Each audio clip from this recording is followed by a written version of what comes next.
ঢাকার কলাবাগানের জাকিরুল করিম বাবু মাধবদী থেকে ২০০২ সালে ২-৩ জোড়া কিং কবুতর ও ম্যাগপাই পটার নিয়ে কালেকশন শুরু করেন। তারপর ফার্মে প্রচুর কবুতর জন্ম নিচ্ছিল এবং বিভিন্ন জায়গা থেকে কালেকশন করছিলেন। কিন্তু ২০০৪ সালে ফার্মে ৪০ থেকে ৫০ জোড়া কবুতর রানীক্ষেত রোগে মারা যায়। তারপর বেঁচে থাকা ৪ থেকে ৫ জোড়া কবুতর নিয়ে পুনরায় উদ্যমে শুরু করে আর তাকে পিছনে ফিরে তাকাতে হয়নি।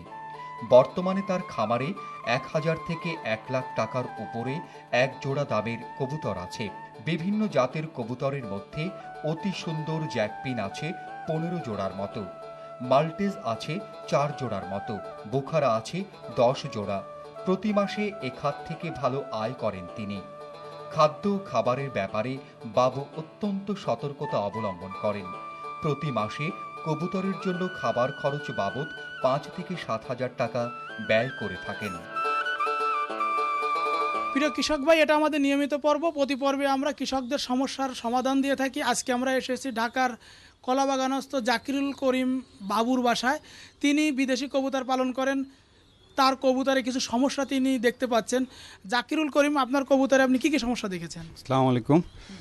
আমি আসলে কয়েকদিন আগে একটা প্রোগ্রাম দেখলাম, আপনারা কবুতরের সমস্যা সম্বন্ধিত কিছু চিত্র তুলে ধরছেন। তো এটা দেখে আপনাদের শরণাপন্ন হওয়া।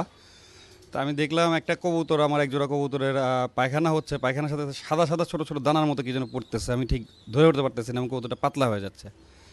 আরেকটা জিনিস যেটা দেখলাম, যে একটা কবুতরের ওই পায়ের গিট দুইটা ফুলে গেছে। এই দুইটা জিনিস আমার কাছে একটু অন্যরকম লাগতেছে। এটা এই ব্যাপারে যদি আপনি একটা সহযোগিতা করতে পারেন, আমার খুব উপকার হতো আর কি। আপনারা জাকিরুল করিমের কবুতরের সমস্যাগুলো জানলেন। আমরা এই সমস্যার সমাধানের জন্য একজন বিশেষজ্ঞ প্রাণী চিকিৎসক আমাদের সাথে নিয়ে এসেছি। ওনার নাম ডাক্তার নুরুল আমিন। আমরা এখন ডাক্তার নুরুল আমিনকে জানতে চাবো যে জাকিরুল করিমের এই সমস্যার সমাধানটা কি। ধন্যবাদ।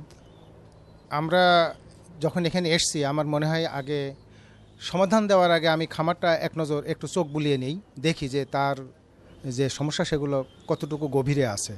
তো চলুন আগে আমরা খামারটা এক নজর চোখ বুলিয়ে নিই।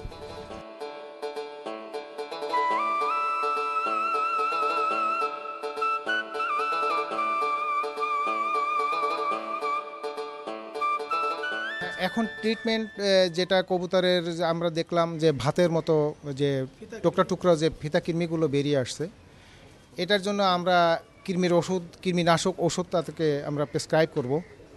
এটা আমাদের দেশে এটা আগে ইম্পোর্ট হয়ে আসতো, এখনও পাওয়া যায় মাঝে মাঝে। সেটা নাম হলো প্যানাকিউর।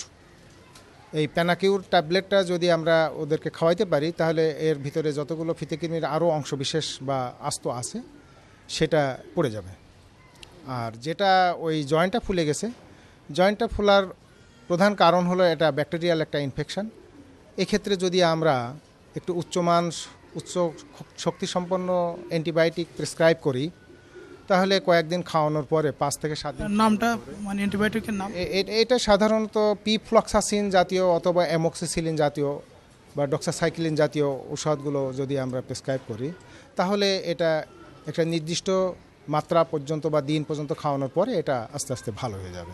পাশাপাশি কিছু আমরা ভিটামিন সাপ্লিমেন্ট দিব, যেটা ব্যথার জন্য প্রত্যক্ষ না হলেও পরোক্ষভাবে কাজ করে, নার্ভের পেনগুলোকে যেগুলো নিরাময় করে, এ ধরনের কিছু আমরা এর সাথে যুক্ত করে দিব।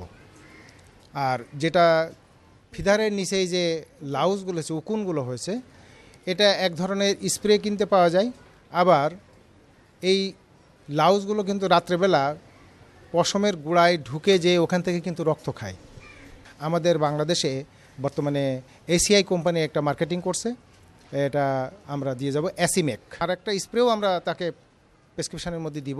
ডাক্তার আমিন, আপনার কবুতরের যে পরামর্শগুলো দিলেন, এটাই বা যে চিকিৎসাটা দিলেন, এটা কি আপনি যথাযথ মনে করছেন? কবুতরের ব্যাপারে আমাদের দেশে ওই ধরনের সহযোগিতা বা ইনফরমেশন নেওয়ার মতো সোর্স নাই। তো আমি খুবই